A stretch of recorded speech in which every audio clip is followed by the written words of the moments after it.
Alright, welcome back to the channel. I will show you 4 games today, and maybe not all the game, only the critical moments where I play when I play against a FIDE Master, and it was just that one mistake that changed the whole dynamic of the games. It's not like I'm blundering left and right, but is that is all it takes, the one mistake to lose. So okay, the first one is this started as a Sicilian, so e4, c5, developing the knights, taking in the center. Then the idea is to fianchetto the bishop here.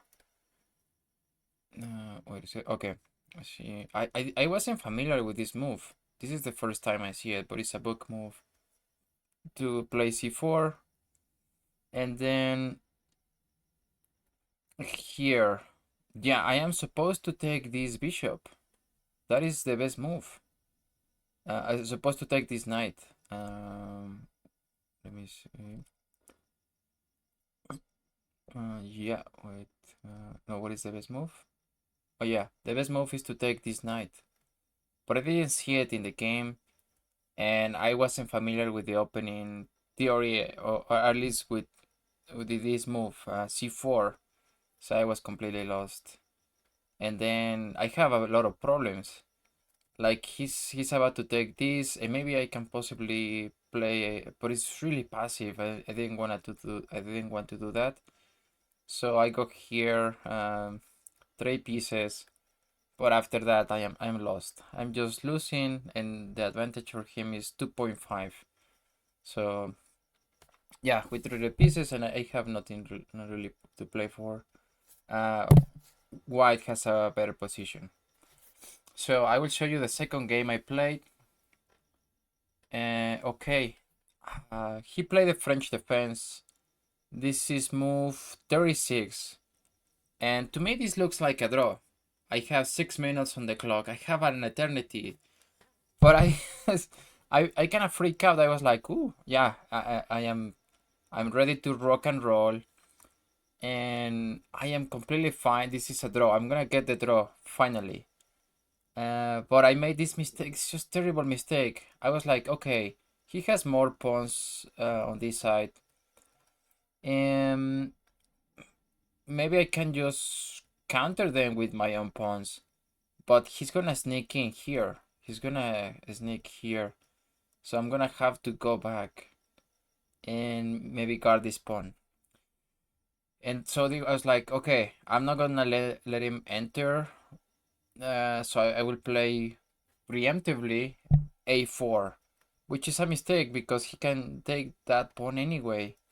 So I just freak out. I miscalculated. What was I thinking? So yeah, he can just go after that pawn, and that's how I lost. Because now I cannot even push the pawns, and I just resign. I resign because I cannot protect this pawn. He's gonna get a passer here, and it's completely winning for black. So yeah, terrible mistake. I just miscalculated, and I was bad. Okay, my third game against this FIDE Master. So I know I have some problems here with these 2 pawns. This is a backward pawn, and it's really awkward. I cannot I don't really have a good way to defend it. And yeah, I maneuver for maybe 6 7 moves. I maneuver around my knights. I was trying to find the best square for them, but I couldn't really do it. And then I think I had an idea of, okay, I'm gonna defend this pawn with my rook, but it's really strange. Like I can just not, and it was also misunderstanding the principles of alignment. So if I put a rook here, he can pin my, if let's say this knight doesn't exist, he can pin my rook to the king. So yeah, that was the worst move ever. And now yeah, he has a before I he had a slight advantage 0.58 according to the computer, and now he's plus 374. it's almost like he's getting an extra piece for no reason, because now uh, yeah, he's gonna trade bishops, and actually I don't want to trade, because if he trades, now this pawn is really weak. And so I go, okay, I'm gonna push this pawn and try to kick this bishop out, but he can just take this knight. And I have the same problem with this pawn that is super weak. And yeah, I didn't see a good way to defend it. So the problem is, if I take this, then he can give a check here, and he forks the queen and the king.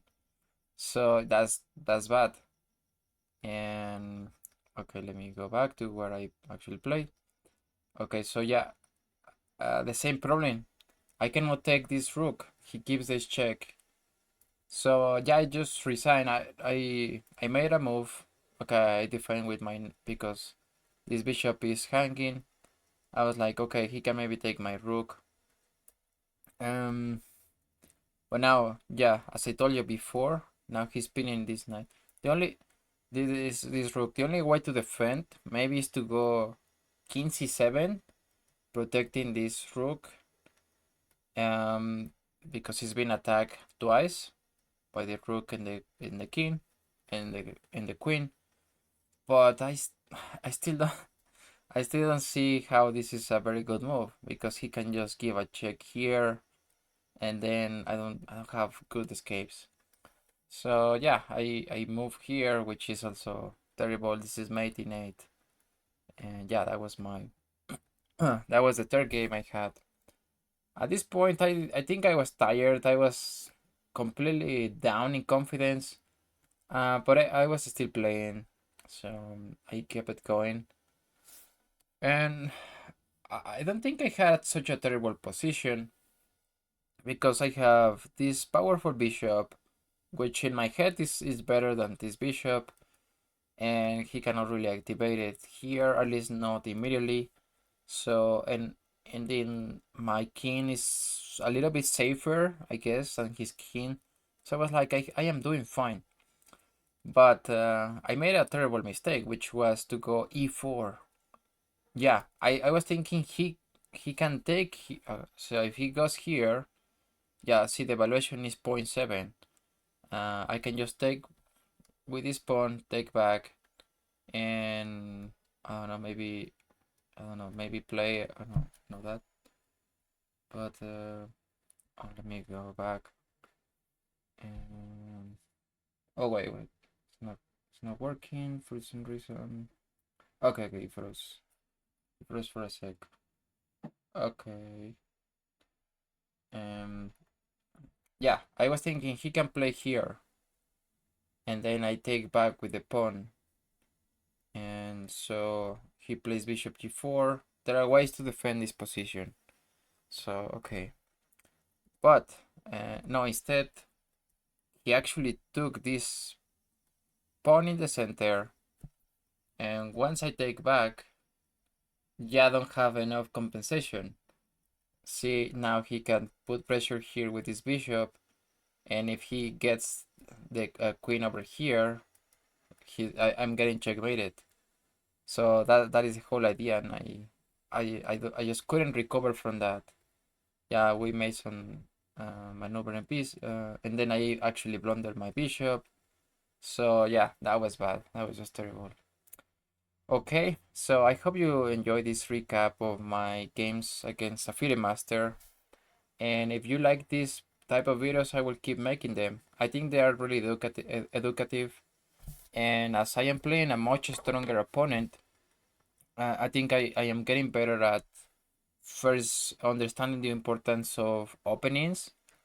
Second, I should never let up my advantage, or at least if I have an equal position, maybe maybe I should keep the focus on not thinking, oh yeah, this is a draw and nothing is happening, because a little advantage can turn into a big advantage.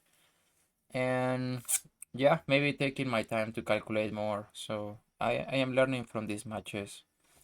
Okay, I hope you like this video. Um, I will see you in the next one. Take care.